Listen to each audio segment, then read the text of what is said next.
রোজ সকাল সকাল আমি একটা কারণেই রেডি হই, আর সেটা হচ্ছে বাজার যাওয়া। ছোটবেলায় বাজার যেতে আমার বড্ড বেশি ভালো লাগতো, কিন্তু এখন আর তেমন ভালো লাগে না।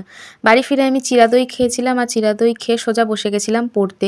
কারণ আজকে আমি ভেবেইছিলাম যে আজকে অনেকটা পড়বো। টানা পড়তে পড়তে যখন একটু বিরক্ত হয়ে গেলাম, তখন গেছিলাম রান্নাঘরে, আর গিয়ে সবজির থালাটা দেখে আমার এত ভালো লেগেছে।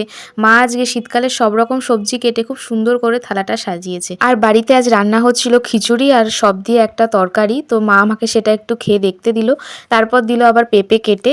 তো সব খেয়ে দিয়ে আমি দেখলাম আমার ঘরের খাটের অবস্থা খুব খারাপ, তাই জন্য ভাবলাম না, এবার খাটটাকে একটু গুছিয়ে টুচিয়ে স্নান করতে যাওয়া যাক। দুপুরবেলা খেয়ে দিয়ে আমি বসেছিলাম একটু নিরামিষ কেক বানাতে। এর আগেও এক দুবার বানানোর চেষ্টা করেছি, কোনোবারই যে খুব সফল হয়েছি তা না, আর এবার তো একেবারেই সফল হতে পারিনি, পুরোই বিফলে গেছে আমার। অনেকটা জিনিস নষ্ট হয়েছে, তাই মনটা একটু খারাপই ছিল। খারাপ মন নিয়ে চলে গেছিলাম সন্ধ্যাবেলা পড়াতে, আর পড়াতে থেকে ফিরে এখন আমি খেয়ে নিচ্ছি। তো চলো আজকের মতো টাটা, দেখা হবে আবার নেক্সট ভিডিওতে।